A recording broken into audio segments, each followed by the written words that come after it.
Scott Paterson joins me now. He's the chairman of the Merry-Go-Round Children's Foundation, who is putting on a celebrity sports mixer to raise funds for Kids. Scott, welcome. Well, thanks, James. Great to be here. Scott, let's start with an overview. What is this event all about? Well, this is our 16th year of hosting an event at the Hockey Hall of Fame. It's on Wednesday, February 12th. It's from 6 to 8:30 p.m., so it doesn't take up your whole night. It's $250 a ticket, but boy, is it worth it. It's all you can drink, all you can eat, and decent food. And a number of celebrities show up. A lot of Toronto Maple Leaf alumni. Usually we surprise with a few Toronto Maple Leafs themselves. Sure. There's about 500 people. In fact, last year I think there was over 650 people. The Deputy Chief of Police, Peter Ewan, will be there. Our co-hosts this year are Noodles McLennan. I don't know if you know Noodles. Is a Noodles McLennan. Noodles McLennan. I've not met him. Oh, Noodles is a top TSN sportscaster and a former NHL goalie, and Kara Waglin, who's also a TSN sportscaster. But it's a lot of fun because what we're doing is raising money for Merry-Go-Round Children Foundation primary program, which is called Kids. We called it for 20 years Kids, Cops, and Computers. And then we went through a rebranding exercise. After 20 years, we've had a lot of success, and we thought, what are we going to do for the next 20 years? And interestingly, we thought the word computers was a little outdated.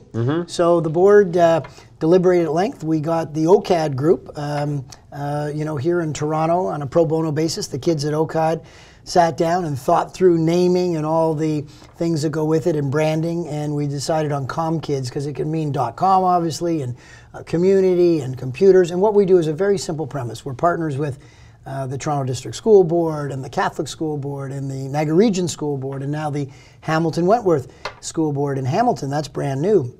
And the schools identify kids that are really without home technology computing power. So imagine, we focus on grade 7, and imagine being in grade 7 and you don't have home computing power. You are at a very significant disadvantage to the kids that aren't.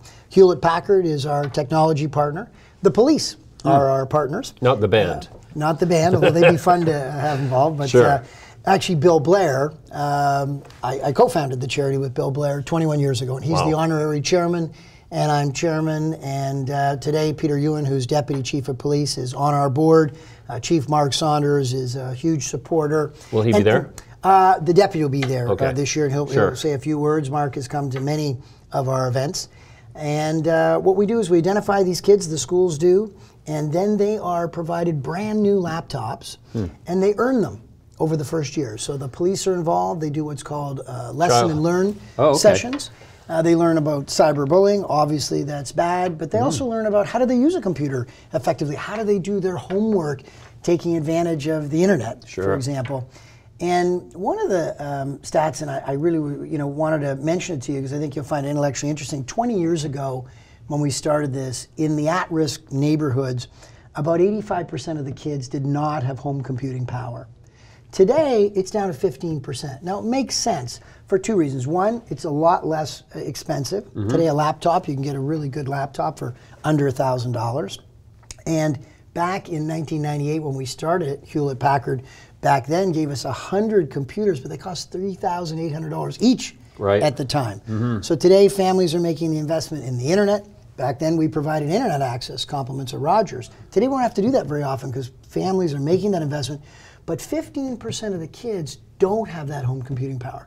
So that cohort, while smaller, which is great, from a community overlooking perspective, but they're at much more risk. And these are the kids that we call it leveling the playing field. So it's a lot of fun. Sorry for the long-winded answer, but that's what it's all about. That's great. So how many kids do you actually have in the universe that you actually provide computers and stuff for? So we're now over 7,000 kids since we started it. It started small, as I mentioned, kind of 100 kids per year.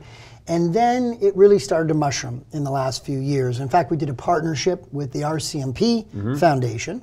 And we've now provided computers in pilot programs in 6 other provinces: British Columbia, Alberta, Manitoba, Nova Scotia, and New Brunswick, in partnership with the RCMP.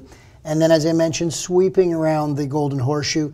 This year should be somewhere in the neighborhood of about 700 kids in the Golden Horseshoe. But what's really neat is most of these kids come from families with 4 or 5 kids. So you're not just helping the one child, but you're typically helping the siblings and even the parents. We receive all the time a note of thanks from a parent. You know, you helped me get my resume done. I learned some stuff off the internet. A lot of these families are immigrant families, which I really personally think is a fantastic place to focus. Sure. And it's just a really great experience. You know, in some cases we might be helping at the margin. We know in a lot of cases we're playing a big role in these kids' lives. Sure. Okay, so this is Wednesday, February 12th at the Hockey Hall of Fame in the BCE place. Which I still call BCE Place like you do. I think they call it Brookfield Place now. It's fun because it's not sit down. This is important. Almost every charity event you sit down. It starts at 6, it's over at 8:30. Yeah. We make everybody wear name tags. We prepare them in advance. I have a simple thesis. If I think that's James West over there, I'm not really sure. If I know I can take a peek at your name tag, I'm going to come over and say hi. Right. So it contributes to the networking. Some celebrities are milling around. You can take a photo. You talk to some of the talking heads on, you know, Sportsnet and TSN. A few remarks at 7. A couple of the kids will speak briefly. That's the moment where you look up and you go, holy Moses, like listen to these kids say how the program changed their lives. You bet. All right, well, I'm looking forward to being there as usual. Scott, thanks for joining us today. I really appreciate it. Thank you, James.